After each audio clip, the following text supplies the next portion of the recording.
এই হচ্ছে আমাদের ৮ সংখ্যার গলি, যে গলির ছবি মাঝে মাঝে দেখায়। এইটা আমাদের সোজা রাস্তাটা মাঠের দিকে চলে গেল, আর এই যে জল ভেদ করে মিটুরি আসছে, এই যে আমাদের গলির এইখানে বেশ মাছ ভেসে আসছে। যদি মাছ পেয়েছো, এইখান থেকে মাছ পেয়েছো? কোথায় বাড়িতে কীরকম জল তোমাদের? ভালো জল। ভালো জল? এখন জলের মধ্যে আসতেও অসুবিধা হচ্ছে তো? মানে তোমাদের বাড়ির থেকে বেরোনোর রাস্তায় কতটা জল হবে? রাস্তায় জল নেই, রাস্তা উঁচু। আচ্ছা, তোমাদের ওই যে পিছনে যে ওই যে প্রিয়াঙ্কাদের বাড়ি ঠাড়ি, ওইদিকে জল প্রচুর জল না? শুনলাম, আজকে একটু বেরোলাম, এইখানকার যে জলটা আছে এইটা হচ্ছে জমা জল, এই জায়গাটা নিচু। তাই আমি এখন যেখানটায় আছি, এই যে রাস্তাটা দেখতে পাচ্ছেন, এই রাস্তায় আগে অনেকটা জল হতো। ওই যে লোকগুলো দাঁড়িয়ে আছে ওদের হাঁটু পর্যন্ত। এই যে পাশের এই যে মাঠ, এই মাঠটা ওই যে মাঠের যারা মালিক তাদের এক অংশের হচ্ছে যে বাড়ি তৈরি হয়েছে। এই মাঠই কিছুদিন আগে আমার পাড়া এই শিরোনামে একটা চলচ্ছবিতে আমি দেখিয়েছিলাম। আর এই দেখুন আমাদের সেই আলসের বিল, আলসের মাঠ এখন সত্যিকারের বিলে পরিণত হয়েছে। আমি ভাবছি যে ওই যে মাঠের মধ্যে যারা বাড়ি, এই যে এইখানটায়, এরা কি করে আসা যাওয়া করবে? ওদের রাস্তা একটু উঁচু করে দিয়েছে, কিন্তু তবুও, এবং ওই পরিবেশে, এবং এখন চারিদিকে সাপের উপদ্রব হবে খুব। আজকে ভাবলাম এই জল যন্ত্রণার চলচ্ছবিটা একটু করি। তবে ভালো, এইখানকার লোকেদের এই জলের সমস্যাটা আপাতত এখনই পোয়াতে হচ্ছে না। রাস্তাটা অনেকটা উঁচু, দেখতেই পাচ্ছেন। আগে অনেক নিচু ছিল, প্রায় 1.5 ফুট, সেইখান থেকে 1.5 থেকে 2 ফুট হবে।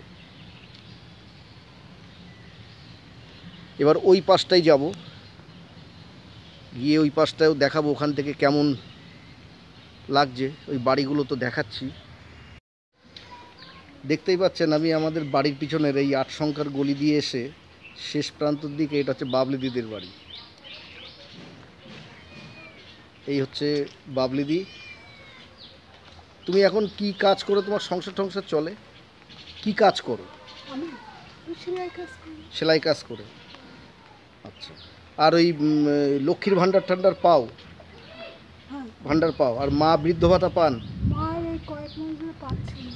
কেন? সার্টিফিকেটের খোঁজ খবর নাওনি? মানে খোঁজ খবর করনি? ও, তো মারে নিয়ে যেতে হবে। আচ্ছা, এই হচ্ছে বাবলি দিদের বাড়ি। বাবা রবি মামা, আমরা মামা বলে ডাকতাম, মারা গেছেন কয়েক বছর হলো। এই যে ওনাদের এই নিচের ঘরটা, ওই ঘরটা পরে করেছে বলে ওই ঘরে টিকে আছে। বাড়ির মধ্যে তো জল, কারণ রাস্তার থেকে অনেক নিচু হয়ে গেছে এই রাস্তায়, তাই একটু জল উঠে গেছে, দেখতেই পাচ্ছেন। আর এদের এই ঘরের মধ্যেও জল।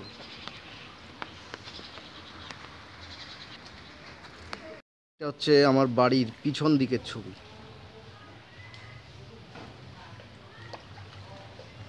আর এই হচ্ছে এই রাস্তাটায় জল। এই যে এই জল রাস্তা, এই রাস্তাটা সোজা চলে গিয়ে এই প্রধান রাস্তায় গিয়ে উঠলো। দেখুন এখানকার প্রত্যেকটা গলিতেই জল। এটা হচ্ছে 9 সংখ্যার গলি, এটা হচ্ছে 9 সংখ্যার গলি। এটাও জল আছে, কালকে আরও বেশি জল ছিল, আজকে অল্প বৃষ্টি হওয়ার জন্য একটু জল কমেছে। তবে জল এইখান থেকে এই পাশ দিয়ে ঢুকে এই মাঠের দিকে নেমে যাবে, যে মাঠ দিয়ে আমি আসলাম। এই গলিগুলো সবই ওই মাঠের ওখানে গিয়ে মিশেছে। আর আমি ভুল বলেছিলাম, এইটা হচ্ছে 10 সংখ্যার গলি, এইটা 11 সংখ্যার গলি। সব গলিতেই অল্প বিস্তর জল আছে। এই যে আমি এখন দাঁড়িয়ে আছি 11 সংখ্যার গলির শেষ প্রান্তে। এটা একটা পুকুর, ছোট পুকুর, মাছ টাছ চাষ হতো, আর লোকেরা স্নান টান করতো। এটা এই যে এই বাড়িটার পুকুর। আমিও আগে বেশ কয়েক বছর আগে প্রতিনিয়ত প্রতিদিন আমি স্নান করতাম। এটা নায়েবের পুকুর বলেই পরিচিত ছিল। এই বাড়ির এই যে এর ওপাশটাই পুকুর, এই যে পুকুরের পাড়টা বাঁধানো। আর এই হচ্ছে আমাদের কুসুমবালার বাড়ি। ও কুসুমবালা! আর এই যে হচ্ছে আমাদের কুসুমকলি, উনি বালা বললে রেগে যান, তাই ইয়ে করলাম। আমাদের কুসুম মাসি, অখিল মেশোর বউ। এই তোমাদের এই সব জল টলগুলো আমরা হচ্ছে একটু দেখতে আসলাম, আমি ভিডিও করতে আসলাম। বলো, রাস্তা দিয়ে বেরোতেও তো খুব অসুবিধা হচ্ছে, এখন অনেক জল, প্রচণ্ড বর্ষায় কিছু তো করারও নেই। বাড়ি আর কেউ নেই, এই সাপেরও তো উপদ্রব হচ্ছে।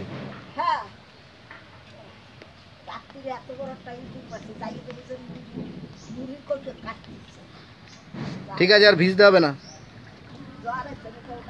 জ্বর এসছে, জ্বরের মধ্যে বেশি একবারে ওষুধ ফষুধ নিয়ে ওঠো, এখন জ্বর টর হবে।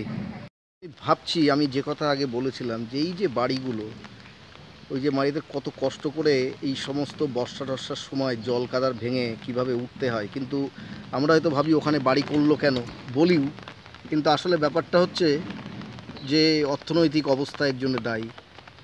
জায়গার অভাব, তারপরে একটু উঁচু জায়গায় বাড়ি কিনতে, মানে জমি কিনে বাড়ি করতে গেলে তার যা পয়সার দরকার, সেই পয়সা সবার কাছে থাকে না। কেউ তো আর বাধ্য হয়ে মাঠের মধ্যে বাড়ি করে না। যাই হোক, যতটা সম্ভব এই জল যন্ত্রণা দেখানোর চেষ্টা করছি, আপনাদের সামনে তুলে ধরার চেষ্টা করছি। এবার যাবো ওপাশের গলিটায়। এই যে কাকিমার কথা বলছিলাম, এই যে নায়েবের পুকুর, যে পুকুরটা দেখাচ্ছিলাম, এইটা নায়েব বাড়ি বলেই পরিচিত ছিল, এখনও আছে। এই ওনার ভালো নাম হচ্ছে প্রদ্যুৎ মণ্ডল, তো প্রদ্যুৎ মণ্ডল। এই যে তার বৌমা, কালু কাকার বউ। এই পুকুরে একসময় প্রতিদিন সকালবেলায় বা বিকেলবেলায় যখন যে সময় পাওয়া যেত স্নান করতে আসতাম।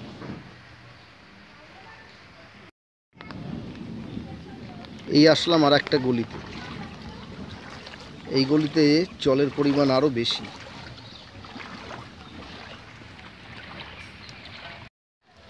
ছাতা মাথায় দিয়ে বেরিয়ে পড়েছি, এই এসছি আর একটা গলিতে।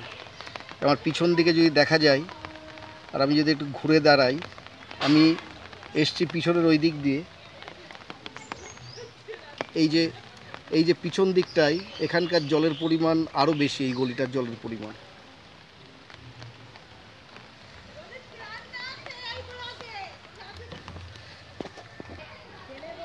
আসলে প্রথম কয়েকদিন বৃষ্টি হলে আর একটু উঁচু বাড়িতে, উঁচু জায়গায় বসে থেকে জল বেশ আরামদায়ক লাগে। মনে হয় যে আহা কি বৃষ্টি, বিভিন্ন কবি বিভিন্ন কাব্য, বিভিন্ন মানে এ ধরনের মনে আসে।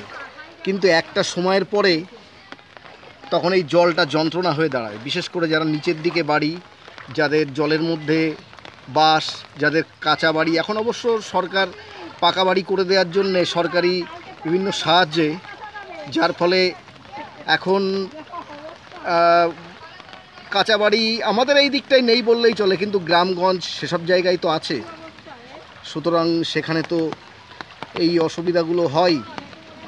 আর এখানে প্রচুর জল। এইখানে আমি যতদূর দেখাতে পারি, এই যে আমার হাঁটু পর্যন্ত, হাঁটু না, হাঁটুর একটু নিচে আছে তো জল আছে। সুতরাং জলটা যন্ত্রণা হয়ে দাঁড়ায়।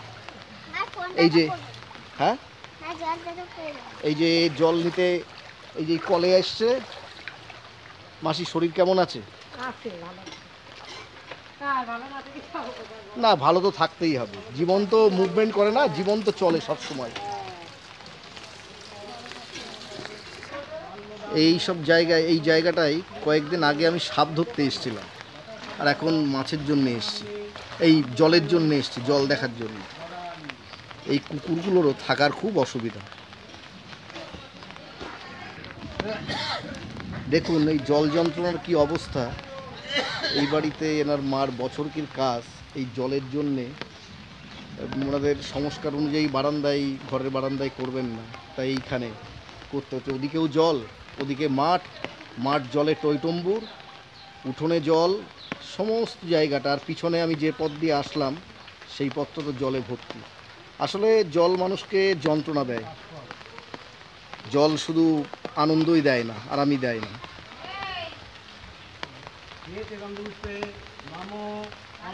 যাই হোক, এবার একটু আমাদের মাঠের দিকে যাব। বর্ষার জলে পাটকাঠি থেকে পাট ছাড়ানো হচ্ছে, পাটকাঠি ছাড়িয়ে পাট বের করা হচ্ছে। জলে কিছু কাজও হয়, মাছ হয়, যারা মাছ ধরতে চায়। আবার সাপের উপদ্রবও হয়, বিষধর সাপ বিশেষ করে মাঠ ঠাট থেকে এখন উঠে আসে। আবার এই যে পাট ছাড়াচ্ছে, ওই যেখানে পারলৌকিক ক্রিয়ার কাজকর্ম চলছে বাৎসরিক, এই দিক দিয়েও মাঠের ছবি দেখা যাচ্ছে।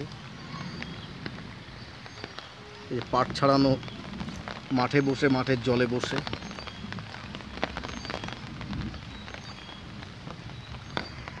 একটু আমি এখন আছি আমাদের মাঠে, ওই যে হচ্ছে আমাদের মাঠের পুজো প্যান্ডেল। এই বর্ষায় কিভাবে এরকম যদি বর্ষার জল জমে যায়, এখানে প্যান্ডেলে কিভাবে মানুষ আসবে, কিভাবে পুজোটা হবে, সেটা ওটা চিন্তার।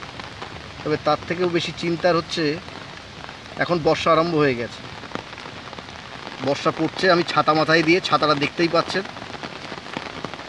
তবে তার থেকেও অসুবিধা হচ্ছে যারা দিন আনা দিন খান, যে সমস্ত লোক প্রতিদিন আয় না করলে সংসার চলে না, তাদের অনেক অসুবিধা। তার মধ্যে দিয়ে এই যে পৌরসভার এই দাদারাও পরিষেবা দিয়ে যাচ্ছেন, এই যে এরা পরিষেবা দিয়ে যাচ্ছেন। আমাদের ওদিকে যাওনি আজকে, না? এই যে দাদারাও পরিষেবা দিয়ে যাচ্ছেন, অনেক লোকই পরিষেবা দিয়ে যান।